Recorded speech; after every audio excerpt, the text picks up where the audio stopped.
The department also offers 2 master's programs, one in basic geology, another one in petroleum geosciences. And all these programs are aimed at building local capacity for the oil and gas industry. The department has received invaluable support from various partners, and of particular mention it should be the Royal Norwegian government through NORAD, which has funded the training of staff and has established a seismic laboratory, and also it is funding the master's program. Actually, in the master's program, NORAD is sponsoring 5 students, and I'm privileged to be coordinating that program. We also have experts from the University of Bergen teaching on our master's program, and funding from Norway. As a department, we acknowledge Norwegian technology and training of oil and gas, and we have always welcomed Norwegian experts and organizations to our department to build petroleum skills. We are grateful for the interest NPA has shown in the East African region, and we warmly welcome NPA to our department. NPA's training program, which is aimed at building competence in oil and gas, is what has been lacking in our institutions. We expect that this training program technology to deliver the required skills which our students and staff and the nation at large need to develop the oil and gas industry. We are looking forward to working together with the NPA as we build for the future. Thank you very much. Dr. John Vijanet Velimba, Head of Department of Geology and Petroleum Studies.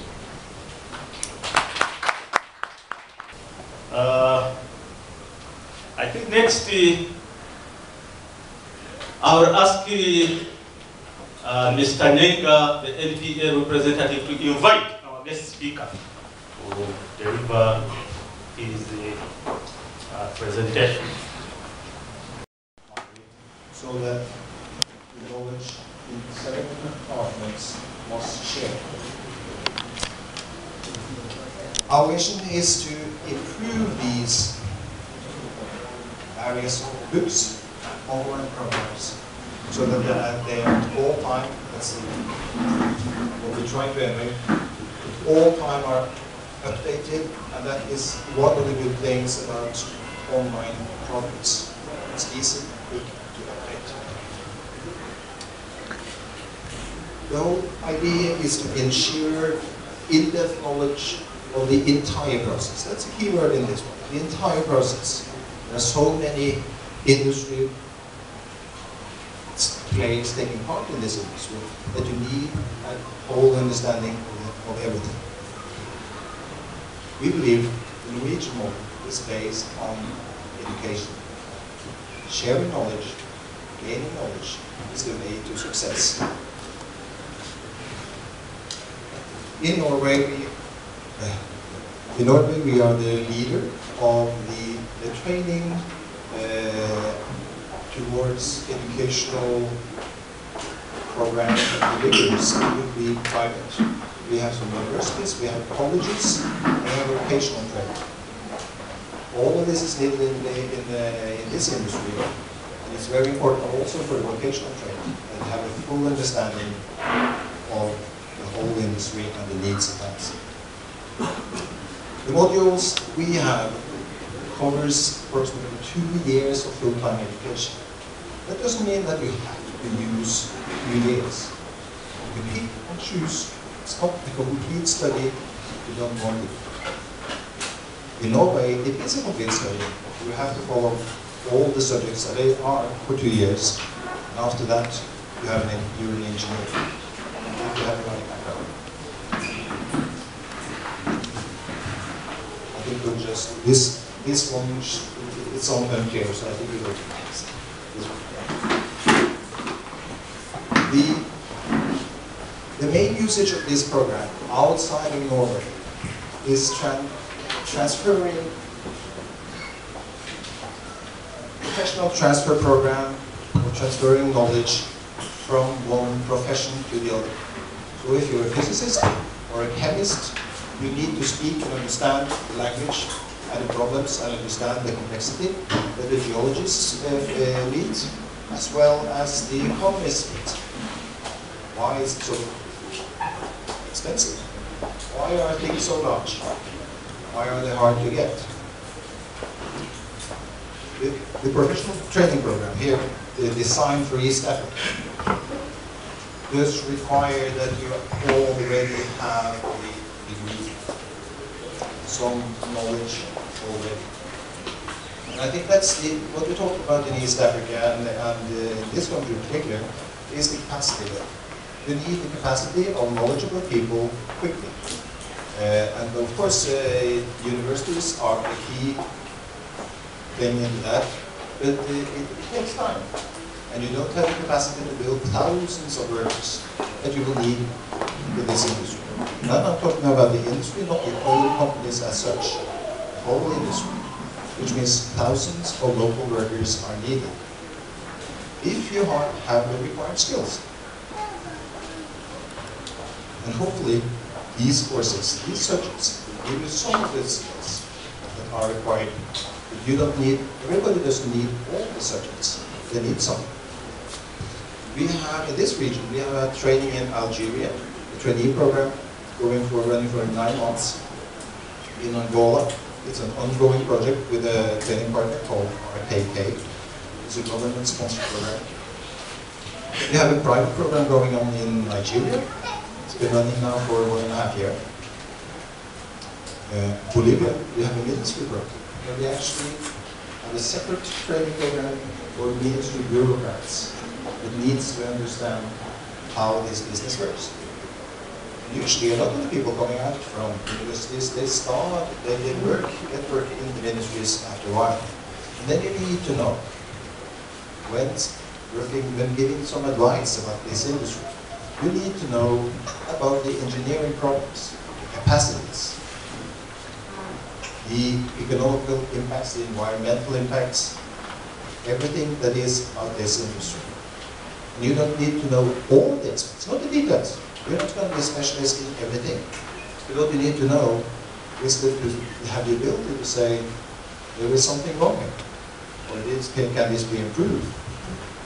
You have an environmental issue. Then you put it up to the university, which have specialists within different fields, and work together with them. But the whole idea is that you actually need a wide competency to grasp the enormity of this industry. We also just talked about Brazil is one of the, if you know, Brazil is also one country. It has enormous potential and have come a long way. Have the same problems with capacity. So this program is also transferred into Portuguese now to accommodate their needs. They have a lot of universities as well. They have vocational training, but none of them have been adjusted to the industry before now. And it takes time. So this is not a unique problem for Uganda or this region at all. Every new nation, or not new nation, nations that have findings of petroleum, whether it's gas or whether it's oil or both, have the same issues of having internally the knowledge that is needed. So, the key question is why take a Norwegian course in Uganda? Well, you have the oil and gas. As mentioned, you have a good university. And I know there are a lot of programs putting into place that to increase the knowledge and then talk about the specific knowledge within specific areas. Not the wide, not the general information that is also not. Good universities, you have them. USA is coming in with large programs. We will have much more competence within this space. And I don't think it's only for Uganda. I think you will be an engine for the whole area, for the whole of East Africa. and maybe also for more, for the West African countries, this is the time for you, and the universities are doing everything right at this time. But you don't have the skilled workforce today. That is the main problem, and that is kind of where our program comes into place. As mentioned before, we have 40 years of experience. Uganda needs a workforce, industry focusing, concentrating on required knowledge and skills. So who will define the knowledge, the skills, the needs? For that, you need the competency to see the whole picture. You need local management at all levels, not just at political levels, not just at the university. You need to put Ugandans into the private companies at several levels. And we need geologists. We need geologists that can talk to engineers, that knows what engineers are doing. We need engineers that knows what the geologists are doing. So this program is not, it's more engineering than geology. It is also geology. It has quite a lot of geology. Because the managers that we train within this program are supposed to be able to work in the industry. And the contractors, those are the ones that are running the drilling rigs. They need managers that knows why we take these decisions. And then they talk with the geologists, and they get approval from the geologists. But a lot of the time, it's actually the local managers or the managers, the local level that takes a lot of decision in operational level. And it's all about operations. We want to avoid accidents, incidents, keep drinking water. And you need to be able to communicate. You need to be able to communicate it, and to be able to communicate it, you need to speak the same language. That's why the geologists need training in engineering and the other way around. Required skills. A hot topic in this region, I was told. Now added relevant education and experience. Required skills is what you get from a plumber or a mechanic.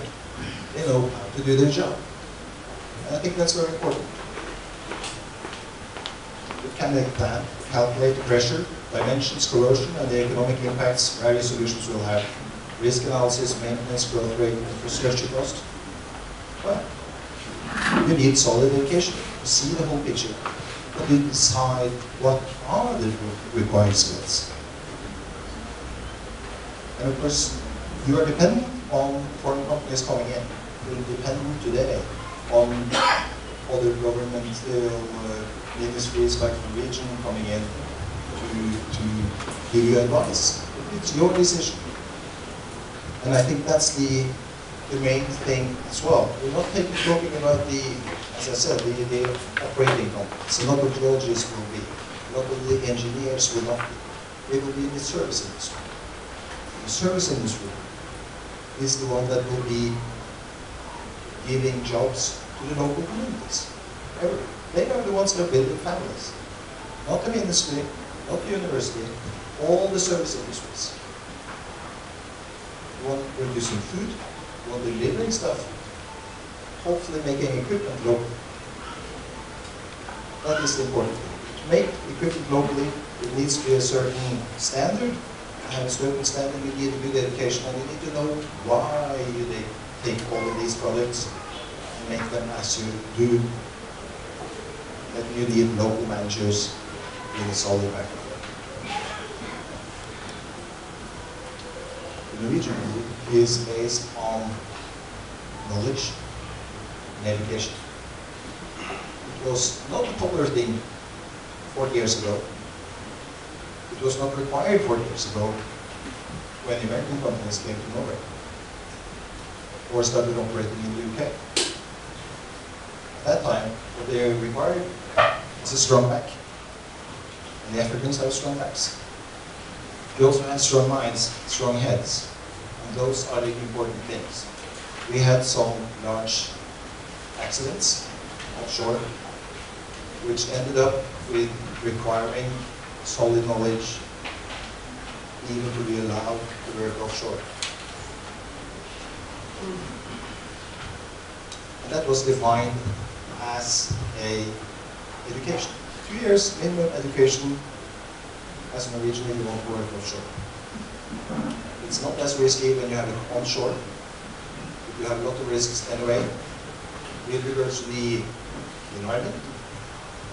The more important thing, the people that work there, and the economical risks. You need people that understands not just how to do their job, but why to do it, and if you do it wrong, what will happen?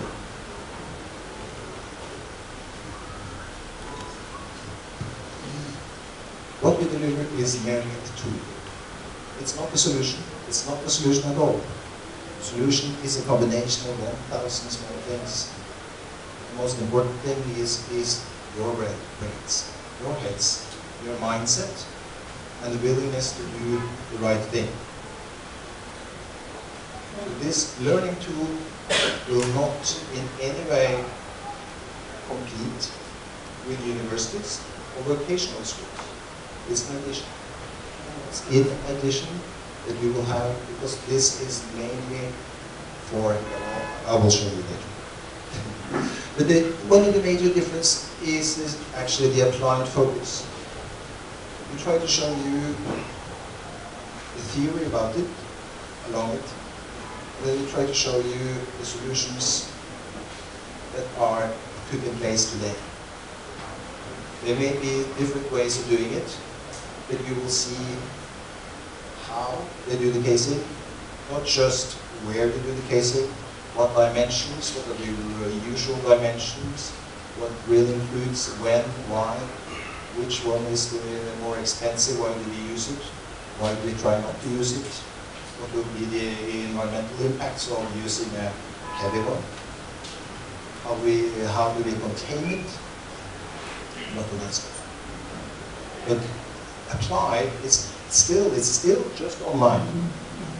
So on the longer term, we need private companies as partners that will take in trainees on this program as well, from the university, to actually to show them how it's done in the industry, and how this theory actually is put to work.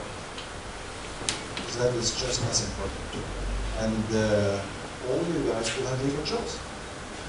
That is important that it is as wide as 180 degrees.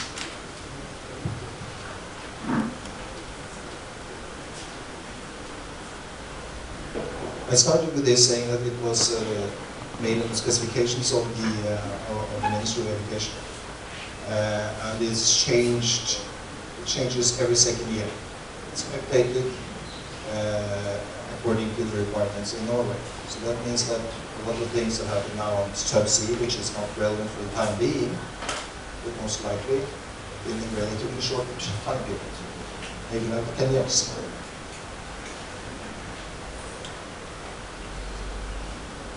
The subject matter specialists, which are the writers here, are from the industry or the academia. If it's written by a professor, we always check it with the industry. Okay, this is the theory, but is it this way that you actually do it in the real world? Then you put it in the other. And if it's an industry specialist saying this is how we do it, we say, yeah, let's put it to the professor to see if this suits the theory. This is how it's supposed to be. Does it match what he's saying? Is it all correct? So it's peer reviewed, but across different professions. I think that's an important way of doing it within this specific industry, certainly many others as well. But here it's essential.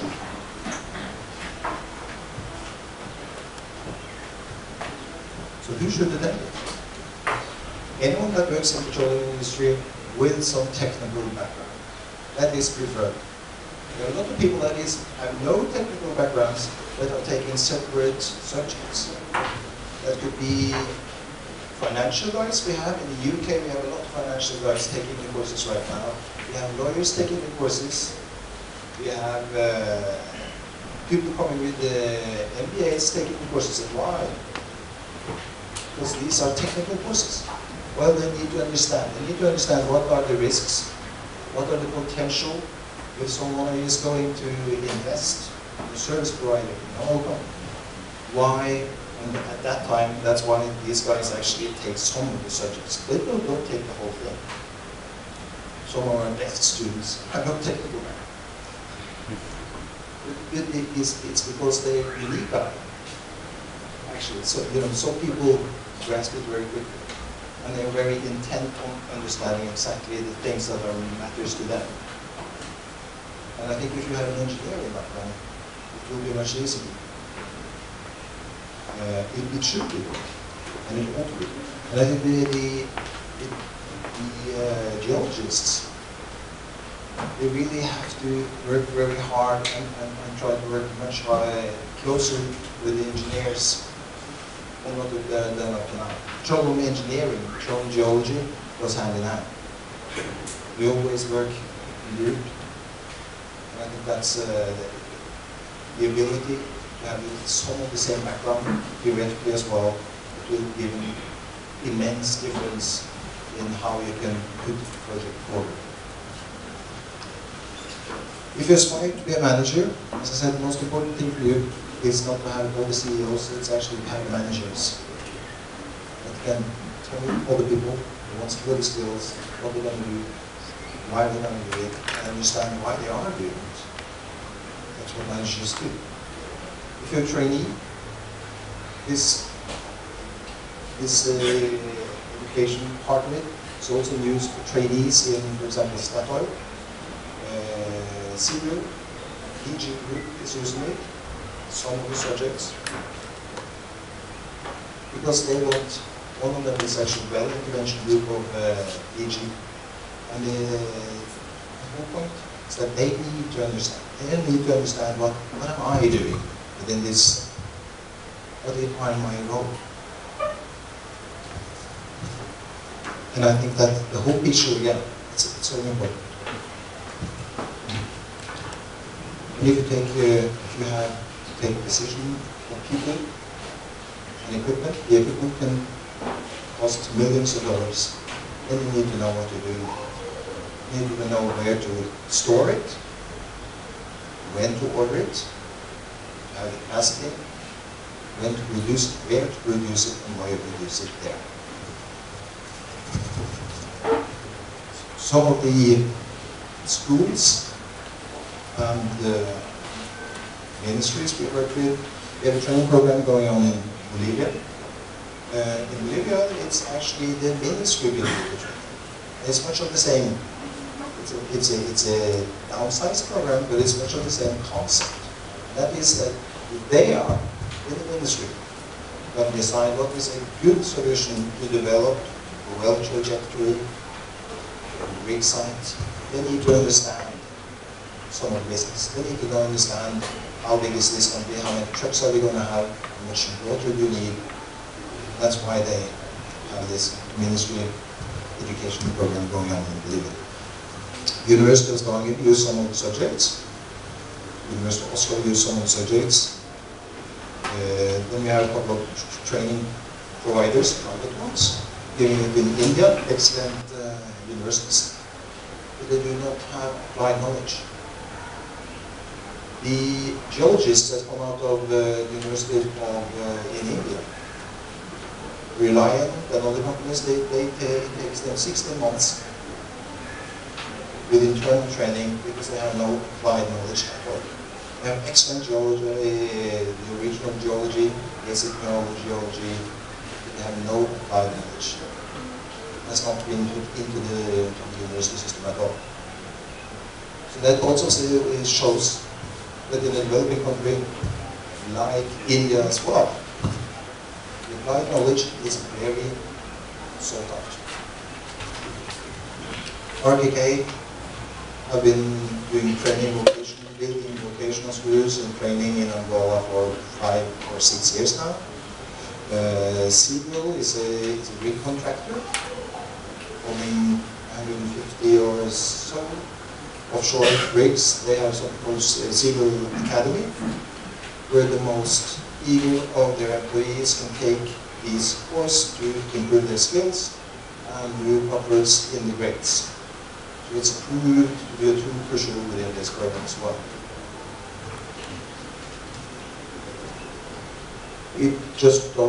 We make more than just courses and books. We have higher courses for some universities in some countries.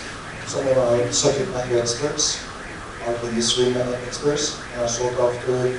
We're having workshops in a lot of different countries. We have it as instructor-led courses. There's only the same curriculum, but they actually have an instructor that tells them the most important thing as well.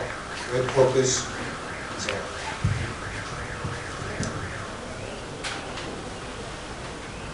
We have it in Brazil, as I mentioned. But it's important to go through that we don't need to take 2 years of course. You know. For a lot of you guys, it would be much wiser to look through the curriculum and decide on what am I wishing, what will complement my education, what I have today, what will the industry require, what are their wishes. Maybe you should even ask, communicate. So you will be more valuable for yourself, for your country, and the industry. There are some of the partners we have. We have a lot of the colleges, it's a list of colleges in Norway, in the US, mostly in Norway. That's where we have our main business. We also have the international companies. As I said, it's required to have the education in Norway. That's why you see that on the left side here and on the right side as well. You see most of the major companies like Halliburton, etc., there as customers using some or all of the program. So when we combine it with another training partner, we use this as one grades module. It's a tool for them as well. More companies, you can see these activities. That actually completes, I have to say, questions.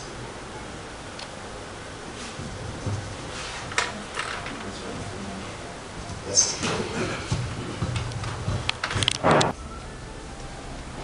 Okay. Hello, Lien. I think this marks the end of the questions. We have run out of time.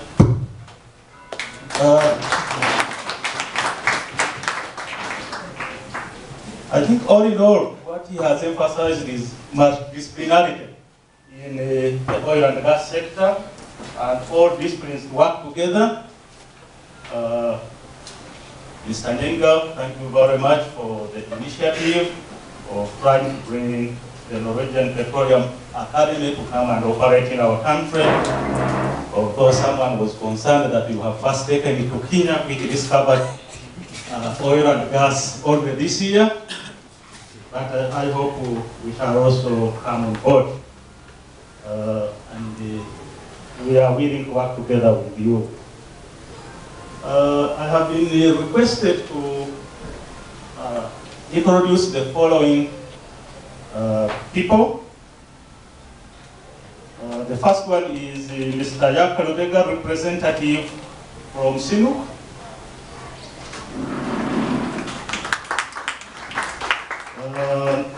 Another one is Mr. Ngoi Toy Olekoyo, Guild President of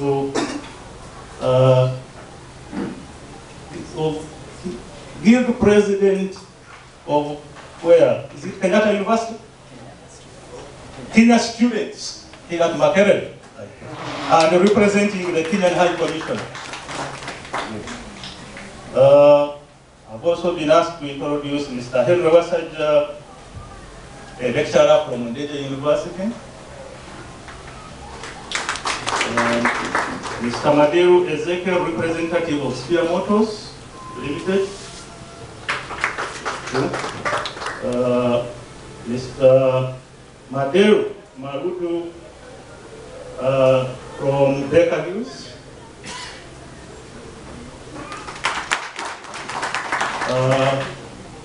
Mr. Daniel Segar, CEO of Topaz Group Limited.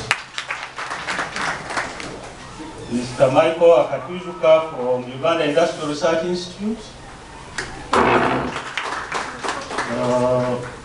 Then I've been asked also to introduce Colonel Asimwe Dennis, the commandant of the Directorate of Uganda Military Engineering College. And he's with a colleague, Mr. Lieutenant Innocent Namulez. Now next, I'd like to ask our chief guest, the representative of the Commissioner of Petroleum Exploration and Production Department, to make a closing speech. But before he does that, I'd like to first of all, well, maybe he will also do that, but the Commissioner was giving me a call this morning that he was not going to make it to this meeting, although he would have loved to do so, but because of other engagements he could not make it. So he asked Mr. Fred, Mr. Robert Ogune to represent him. Mr. Robert Ogune is not new to me. His father was my primary school headmaster, so I know him very well. He is a principal geophysicist at the Department of Petroleum and Exploration in the Ministry of Energy and Mineral Development. And he's a graduate of physics from Makerere University. And he has MSc in Petroleum Geoscience from Norwegian University of Science and Technology in Trondheim. And he's been working for PEPD since 1992. So, Mr. Dugune, you are welcome. Closing speech.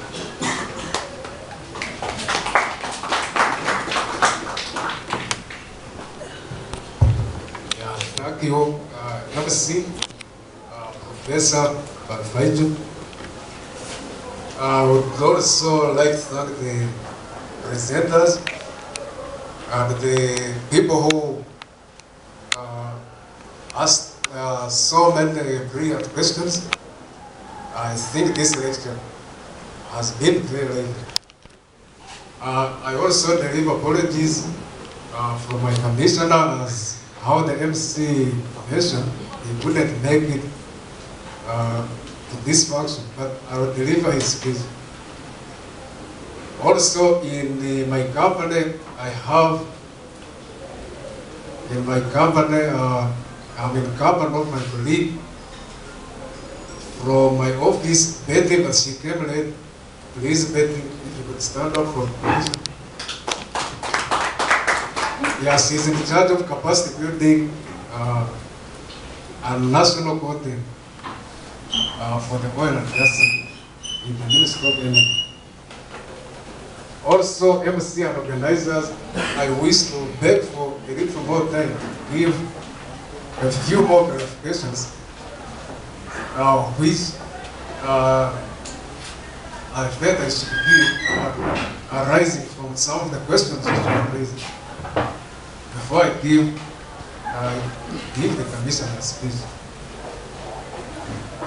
Just to recap is to inform you that oil exploration in Uganda started in 1920s, about 90 years ago.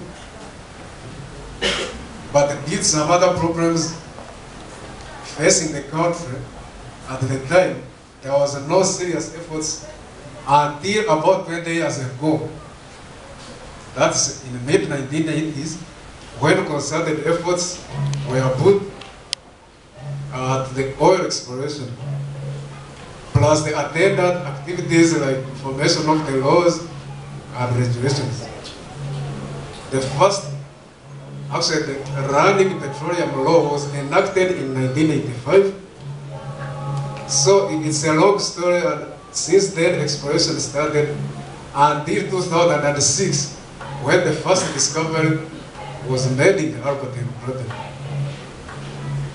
But before that, a number of wells were drilled, seismic data were acquired, a lot of it was done by both geologists, geophysicists, and all sorts of people who were around. Also to mention, now since 2006, more wells have been drilled at more than 70 wells. Those include exploration and appraisal wells, and more seismic data have been acquired, which are very, very important for the knowledge, for the subsurface, understanding of the subsurface, as the oil companies together with government prepare to produce those hydrocarbons. The established volumes is 3.5 billion barrels. I think my friend, the director of the research company, I think you confused that number. It's the total established volumes, 3.5 billion barrels of oil equivalent. So that figure includes also the discovered gas, oil and gas. That's why we say oil equivalent. But that's a figure which has been established from the so far explored areas. A lot more areas are still virgin, they are not fully explored. So maybe more volumes may be discovered in the future by some of you. And also to notice that not all that can be produced, as many of you have learned, the geoscientists, because there is something called recovery factor. So the better the recovery factor, the more you can recover from that. But we believe from the ongoing studies and what has been found is that maybe 1 billion barrels of oil could be recovered of that. We hope to start production in the next 3 years after the refinery, which is being developed, will be in place. The rates of production, the refinery is designed, what is on the plan, but it's not yet conclusive, is to have a refinery of, start with 20,000 barrels of oil per day, and graduate that 60,000 barrels, and maybe to 120,000 barrels of oil per day. Also to clarify on what our friend, the researcher was, Mr. Kampala. Those are the volumes which our country may produce. Maybe we think in the future, maybe our production could reach 200,000 barrels of oil per day.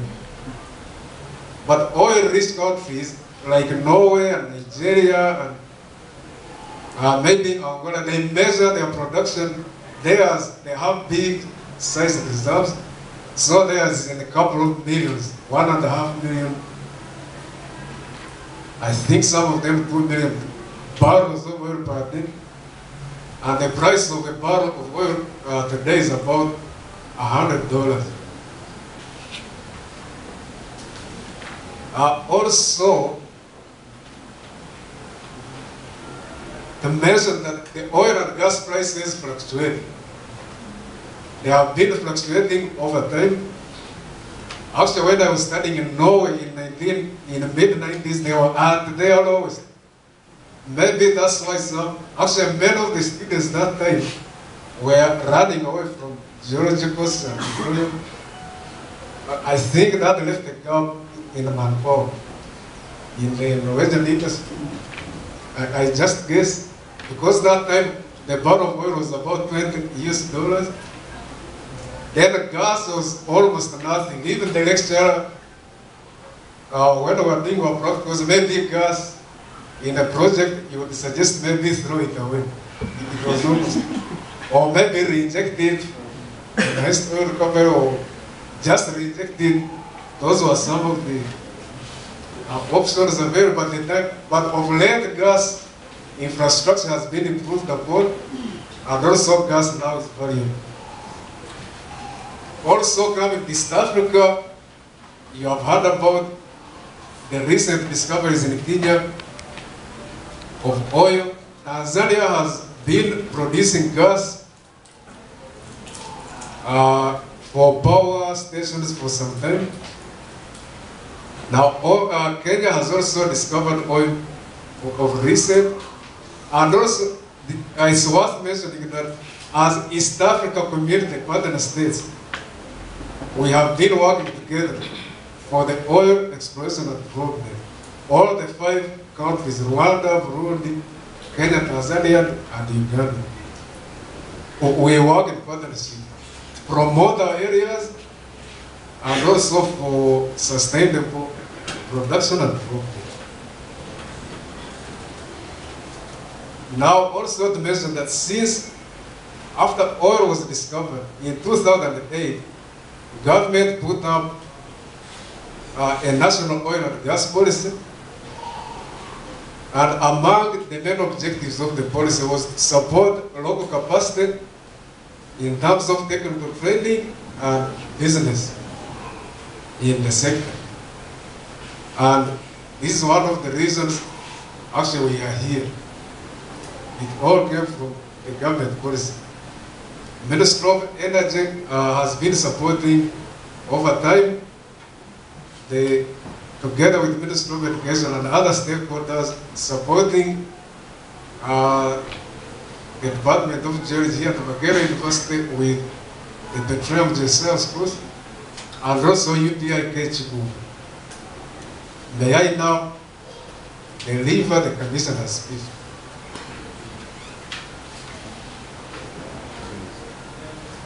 The Principal College of National Sciences, Makerere University, the Head Department of Geology and Petroleum Studies, Makerere University, keynote presenter, Mr. Lien, and your colleague, Mr. Nyenga, representatives from government institutions, Makerere academic staff and students, ladies and gentlemen. I would like to thank the organizers of this event for inviting me to close this lecture under the theme Building Competence in the Oil and Gas Operations. I would wish to recognize Mr. Lien, the Norwegian Petroleum Academy, for his rightful presentation of today's theme. This indeed underscores the importance of skills development and capacity building and reaping the benefits from the emerging oil and gas sector in Uganda. Government has indeed prioritized and spearheaded the capacity building of personnel for the petroleum sector. This was initially undertaken from abroad, as there were no institutions capable of offering the training in petroleum exploration in the country.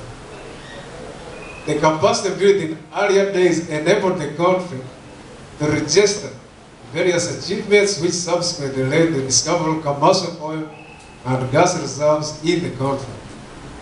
The resource base now is estimated at 3.5 billion barrels of oil equivalent in place, and the sector is being guided by the National Oil and Gas Policy of Uganda.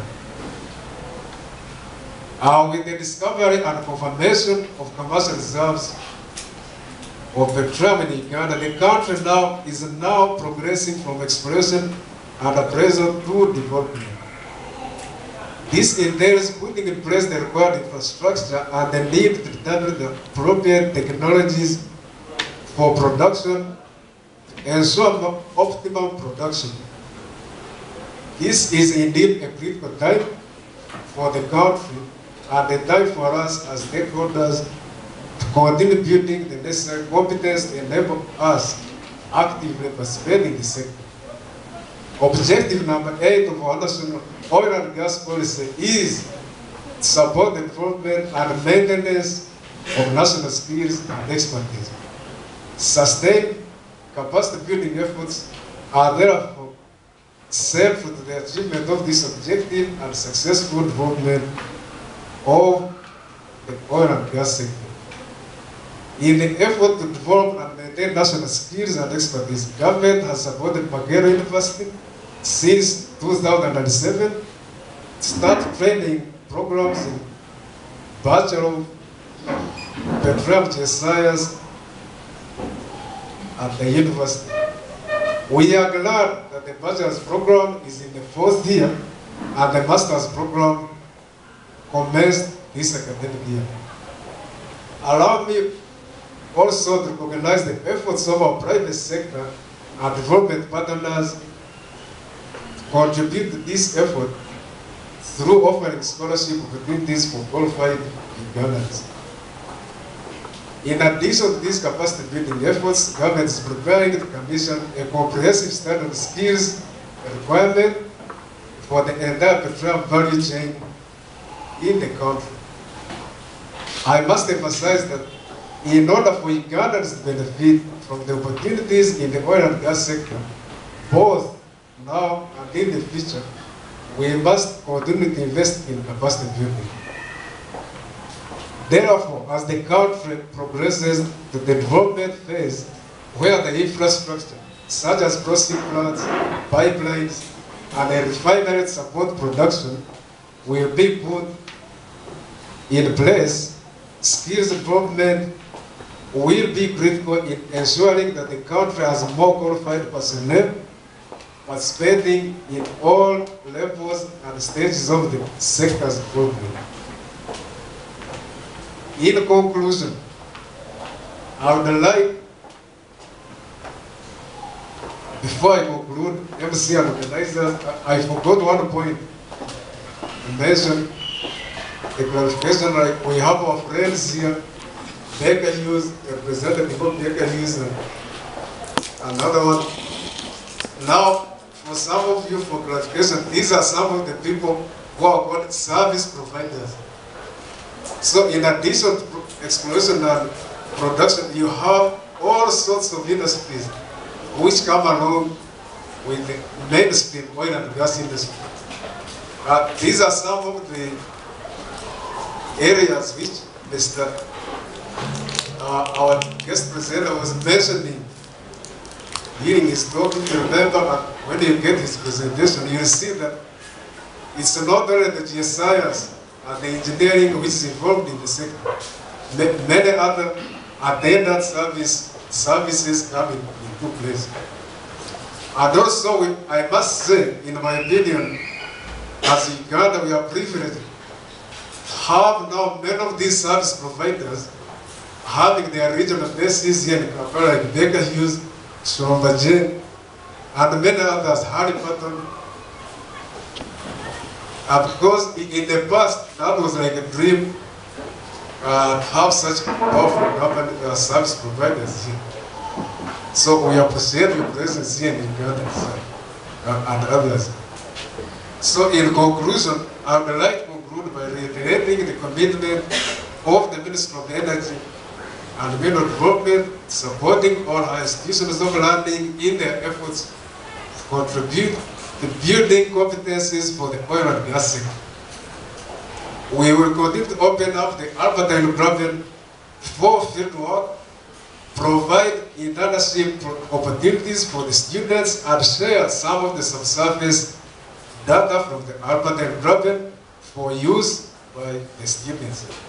It's my hope that other development partners and the private sector, especially those in the oil and gas sector, will support the university's efforts. Once again, I thank you, distinguished guests, ladies and gentlemen, for having spared your precious time to come and attend this lecture. I end by making a special recommendation to Mr. Lien from the Norwegian Petroleum Academy for his presentation. I hereby therefore declare this lecture closed.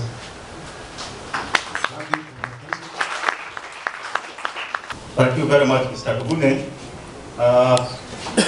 We'd like you to convey our sincere gratitude to your commissioner, your permanent secretary, and your ministers for the good working relationship we share with them. We are very much happy that whenever we approach you, you are always carrying to our side.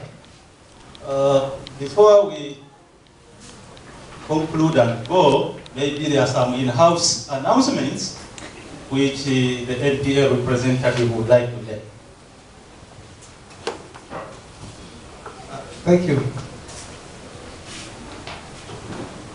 From us, we want to say thank you to everyone. And before you go and be trapped in the jam, we just want to say to our invited guests that we walk down to Makerere University guest house and then we share a cup of tea or whatever thing is there. Thank you. Thank you very much.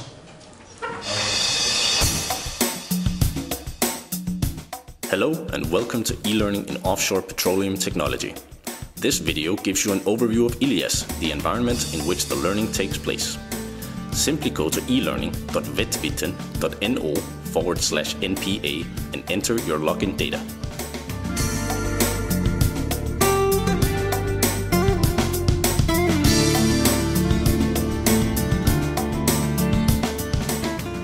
This is Personal Desktop, your starting page, where you can organize your ILIAS information and activities.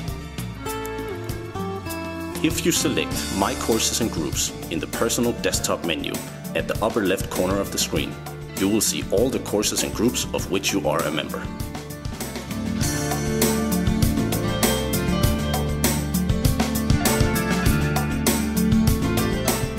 A calendar with both private and public functionalities is available for you, and you can send messages to the students and tutors of your course right within the ILIAS system, and even to their email addresses. The small letter icon at the upper right corner of the screen notifies you of the incoming mails.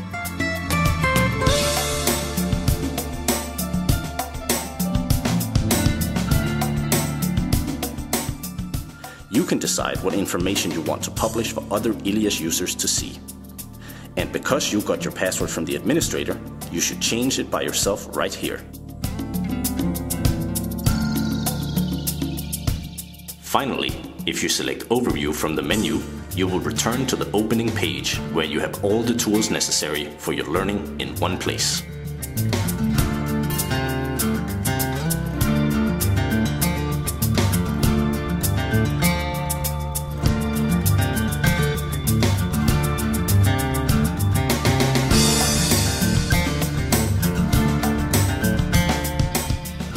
Repository is probably the most important part of ILIAS because it contains learning objects or lessons.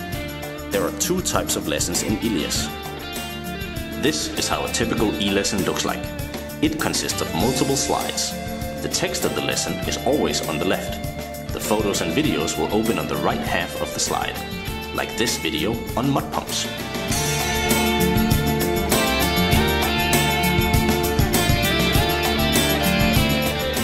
To move back or forward within the lesson, simply click these blue arrows in the header or the footer of the slide. But learning materials may also look like this. So in addition to simple e-lessons, we also have more interactive tools for e-learning, such as this audio-visual simulation.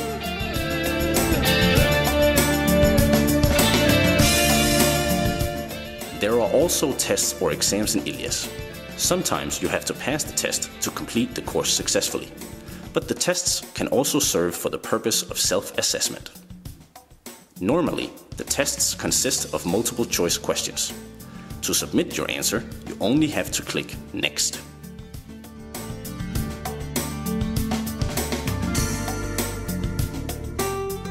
If you have answered the final question, your test results open. You will see whether you passed the test or not, how many points you reached, and how big the percentage of right answers is.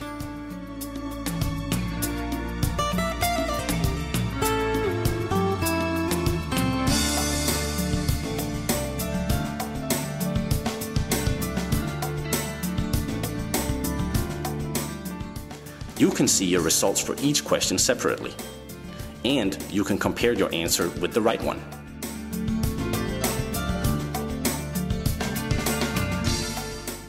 You surely want to have an overview of what you have already done in Ilias and what still needs to be done. For this purpose, the Learning Progress option is necessary. This is the standard display of Learning Progress in Ilias. You can see all your courses here. The colorful balloon indicates your Learning Progress status. Green means that you have passed the course.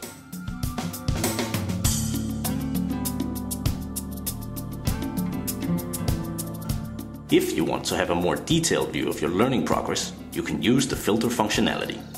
Here, the lessons are presented separately, and we see that the lesson on pneumatics and hydraulics is still incomplete.